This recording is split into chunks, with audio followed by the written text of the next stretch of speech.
Bonjour à tous et à toutes les amis, bienvenue dans ce nouvel épisode de podcast. Et non, j'ai pas arrêté, je continue, juste je parle quand j'ai quelque chose à dire. C'est d'ailleurs le sujet du jour, la discussion, les conversations qu'on peut avoir avec les autres. Alors aujourd'hui, il n'y aura pas vraiment de plan, je vais vraiment juste vous expliquer comment moi je vois idéalement, de manière utopique, les conversations avec les autres. Ce que je vais vous dire, c'est un objectif quasiment inatteignable, hein, parce que dans les conversations qu'on a avec les autres, il y a beaucoup d'improvisation. Il y a beaucoup de moments qui sont pas voulus, il y a des moments où on est plus fatigué, des moments où on n'est pas dans un bon mood. Donc tout ça va énormément varier. Je vais juste essayer de vous expliquer, j'avais déjà fait un podcast où je vous expliquais comment bien converser avec les autres, mais là je vais plus vous expliquer profondément et un peu intimement les choses qui me dérangent dans les conversations et les choses que j'aimerais améliorer chez moi pour pourquoi pas donner des idées à ceux qui veulent être mieux dans les conversations, pas tellement pour être plus éloquent, mais surtout pour être plus à l'écoute, pour être plus gentil,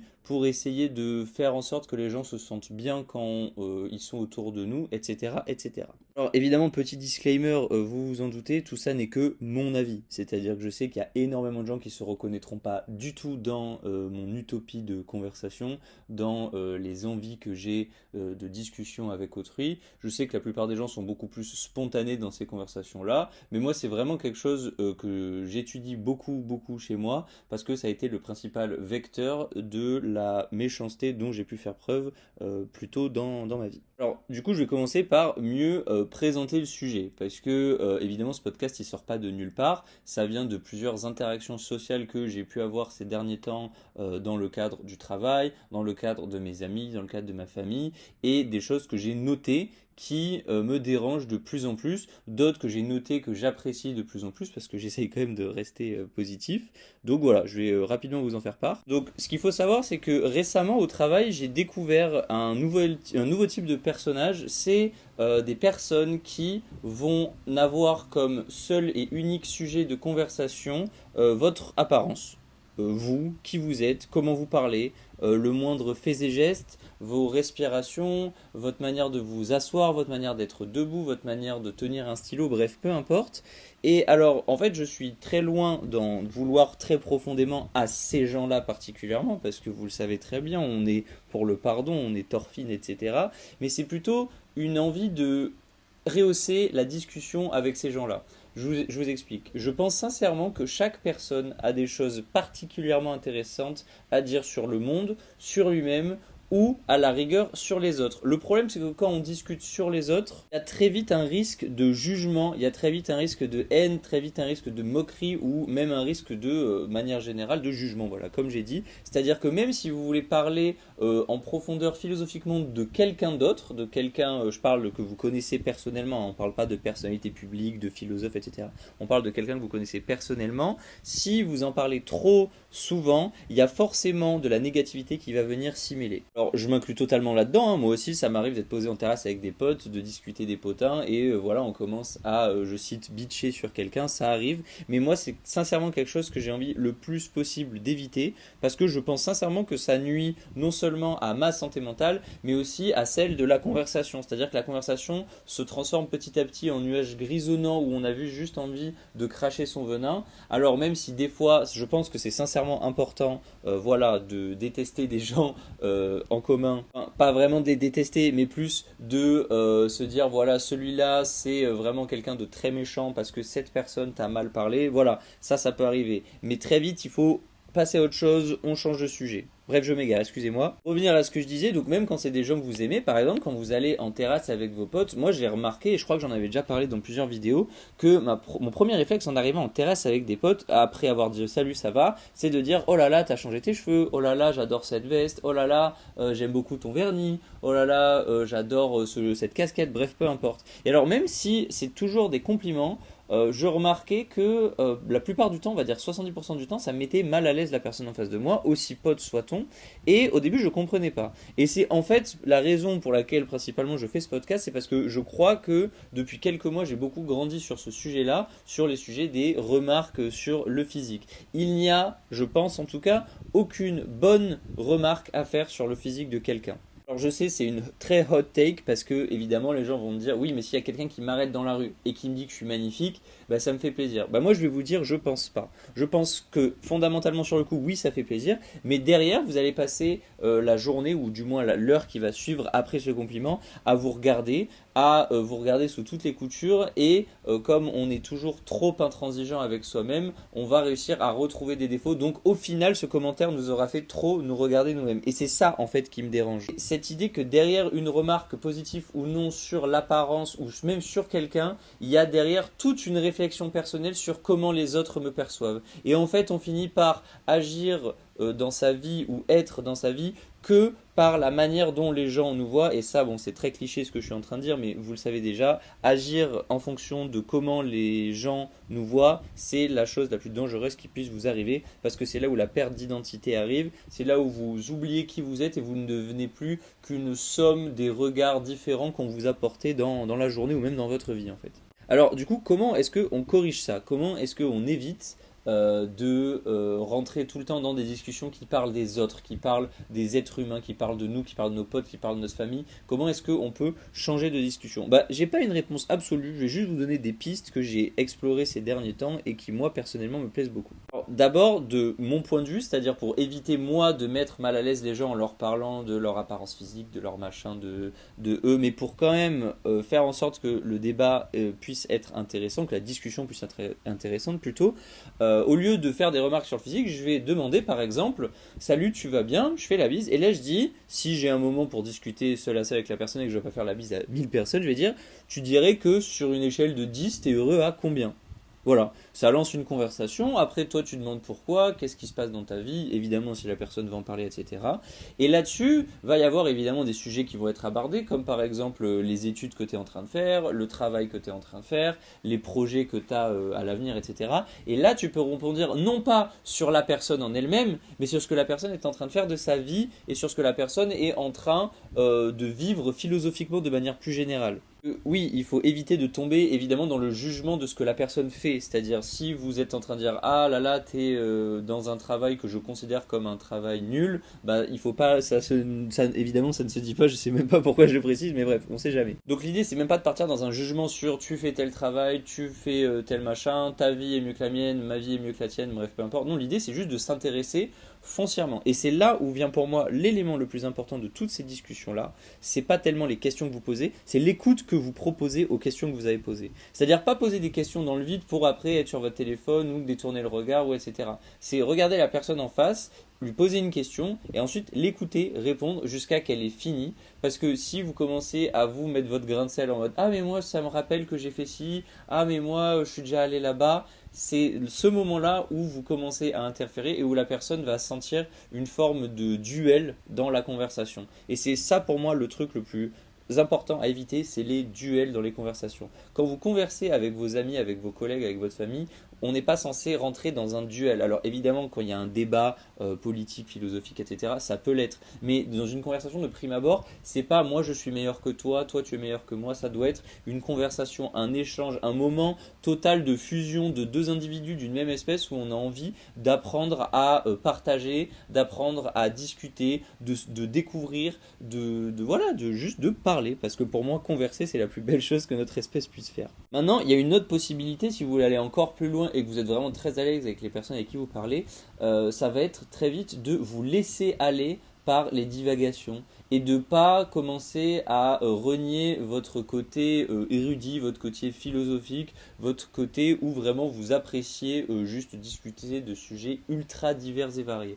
Par exemple, moi j'ai des collègues sur les endroits où je travaille avec qui on va commencer à parler d'un animé et derrière on va parler de politique, on va enchaîner sur de la philo, puis on va reparler d'un animé. Mais tout ça, il n'y a pas eu de pause en mode venez on change de sujet. C'est juste des sujets qui transitent naturellement. Sauf que j'ai remarqué qu'avec certaines personnes, dans certaines conversations, on pouvait vite couper court, soit par manque de temps, ce qui ça pour le coup est totalement compréhensible, parce que des fois t'as pas le temps de lire des livres de philosophie en direct live avec tes potes, mais c'est surtout des fois par manque d'envie. Bon non, ça aussi c'est compréhensible parce que des fois on peut aussi avoir la flemme, mais par contre moi ce qui me dérange vraiment c'est cette sorte de honte que des gens ressentent avec le fait de parler trop deep des fois. Et ça, c'est quelque chose qui, moi, m'a toujours surpris en soirée. C'est quand tu discutes avec quelqu'un et que là, le mec ou la meuf en face te dit, ouais, la conversation, elle est allée deep de ouf, direct. C'est-à-dire la conversation est allée très vite en profondeur sur un sujet auquel je ne m'attendais pas.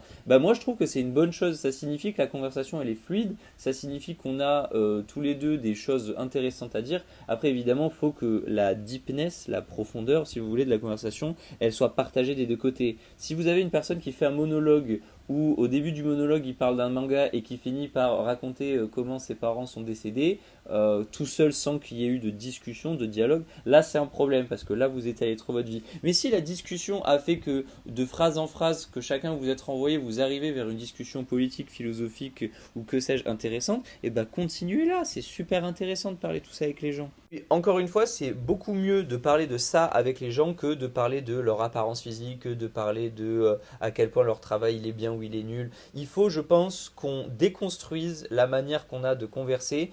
Et dans ce registre-là, je continue donc dans mon énumération des choses que j'aimerais changer moi aussi dans mes conversations, c'est le moi-je. En permanence ramener tout ce que on discute à moi, c'est-à-dire tant qu'il n'y a pas un truc qui m'évoque moi, je ne vais pas discuter avec toi. Et ça, j'en ai énormément côtoyé dans ma vie. Des gens où vraiment ils vont te poser une question, tu vas leur répondre, et dès que tu as fini de répondre, ils vont dire ah ça me fait penser à ça que j'ai fait. Et derrière, c'est eux qui reprennent le monologue et qui le continuent.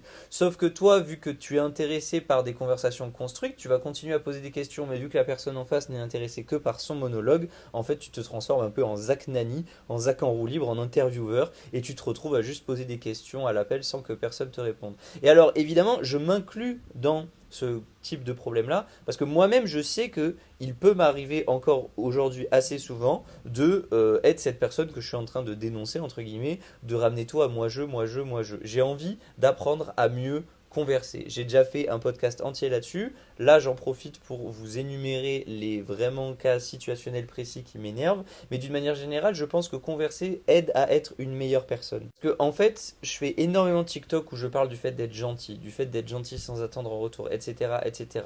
Eh bien, je crois qu'en 2026, quand on est dans la situation dans laquelle je suis, c'est-à-dire un homme blanc, cis, privilégié, qui vit à Paris, qui veut percer dans la photo, en gros, mes seuls moyens précis et momentanés d'être gentil, c'est par la parole, par la discussion, par ce genre de gestes. Alors évidemment, il y a les dons que je peux faire aux associations palestiniennes, il y a les dons à la charité, il y a les dons aux sans-abri dans la rue, etc. Mais la gentillesse la plus efficace que je peux faire avec les gens que j'aime, c'est par la parole. Donc je pense sincèrement qu'on ne peut pas vouloir être quelqu'un de bon si on ne veut pas apprendre à bien converser. Et je pense que bien converser, ça passe par l'humilité, et l'humilité ramène évidemment à cette notion de gentillesse. D'ailleurs, un autre point, je pense, qui est capital dans le fait de bien discuter avec les gens, c'est l'honnêteté et l'empathie. Alors, l'honnêteté qui doit être une honnêteté nuancée, c'est-à-dire que ça ne sert à rien de dire à quelqu'un arrête de me parler, tu me saoules. Ça sert non plus à rien de dire à quelqu'un continue de parler, j'adore ça, alors que c'est pas vrai, parce que vous mentez. Il y a un juste milieu qui est possible. Vous n'êtes pas obligé d'aller dans un côté trop fort ou dans l'autre. Vous pouvez juste dire continuez à parler et juste petit à petit faire sentir que vous êtes plus dans la conversation, que vous voulez en sortir. Ça passe par des petits silences ou par des il faut que je fasse autre chose, désolé, mais ne soyez pas trop brut et ne soyez pas non plus malhonnête, n'écoutez pas sans écouter, parce que ça c'est encore plus vexant que les gens qui vont couper court à la conversation assez rapidement. Et ensuite, pour ce qui est de l'empathie, bah ça revient avec l'écoute, comment bien écouter quelqu'un. Écouter quelqu'un, c'est pas dire oui, oui, carrément dès que la personne dit une phrase, c'est pas non plus juste hocher la tête. Écouter quelqu'un, c'est savoir le regarder dans les yeux, mais savoir aussi lui laisser l'espace de lui regarder où il veut. Vous allez dire que je pinaille pour des détails, mais je vous promets que je pense que c'est très important. J'ai jamais vu des gens être aussi à l'aise avec moi en conversation que quand je les fixe pas des yeux. Quand je les regarde de temps à autre et que de temps à autre je regarde ailleurs, ben la personne elle se sent moins observée, moins jugée, donc elle peut plus discuter, plus aller loin dans ce qu'elle a envie de dire, c'est beaucoup plus intéressant. Ensuite, évidemment, l'empathie, c'est de la compassion, c'est de l'écoute, et donc de l'écoute attentive, de l'écoute profonde, mais pas de l'interruption. C'est-à-dire vous attendez que la personne ait fini et là vous réagissez. Et pareil, avant de réagir, vous demandez ce que la personne attend comme réaction. Est-ce qu'on est plutôt sur des conseils? Est-ce qu'on est juste sur le fait de bitcher? Parce que comme je l'ai dit tout à l'heure, des fois ça peut faire du bien. Est-ce qu'on est sur le fait de juste ne rien dire? Ça peut être plein de choses, mais ne restez pas sur cette idée que quand quelqu'un vous parle, la personne vous demande nécessairement des conseils. C'est pas comme ça que ça marche. Et ça, c'est aussi l'un des trucs qui m'énerve le plus dans les conversations récentes que j'ai eues, c'est cette idée permanente que quand quelqu'un vous parle d'un de ses problèmes, vous devez nécessairement lui donner des conseils dessus. Je pense que c'est vraiment l'un des traits les plus toxiques que je vois encore beaucoup trop aujourd'hui et qui est selon moi trop banalisé. Et je répète ce que je répète depuis le début de ce podcast, mais je m'inclus totalement dedans. Moi-même, je sais que je suis beaucoup trop conseillé sur ce genre de trucs. Quand on va me parler trop de problèmes, je vais me prendre pour Lord Varys dans Game of Thrones ou pour Littlefinger, je vais avoir envie de conseiller, d'être vraiment voilà, la personne qui tire les ficelles, etc. Non, il faut que j'arrête, il faut qu'on arrête tous collectivement de penser que nos conseils sont systématiquement une bonne idée et une bonne chose. Je pense qu'il faut qu'on se change, il faut qu'on se dise que les conseils, on nous les demandera. Parce que si on nous les demande pas, c'est qu'on n'en a pas envie. Voilà, c'était un petit tour de table des récentes choses, récentes découvertes sur la conversation. C'est un peu la V2 si vous voulez de l'art de converser que j'avais déjà fait il y a quelques temps.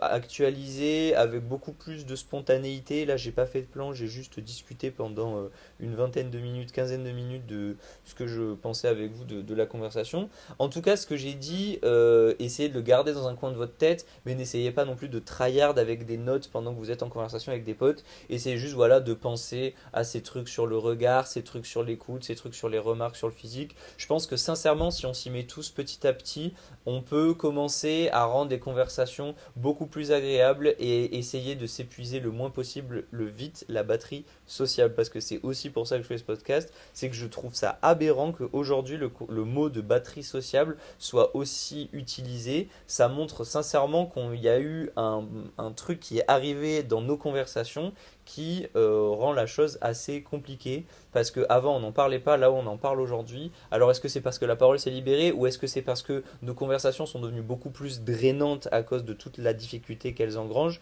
Je sais pas, à vous de juger. En tout cas, c'était trop bien de parler avec vous, ça m'a fait trop du bien de refaire un podcast. Je vous fais à tous des énormes bisous et je vous dis à très bientôt sur Petristi. Ciao ciao la team!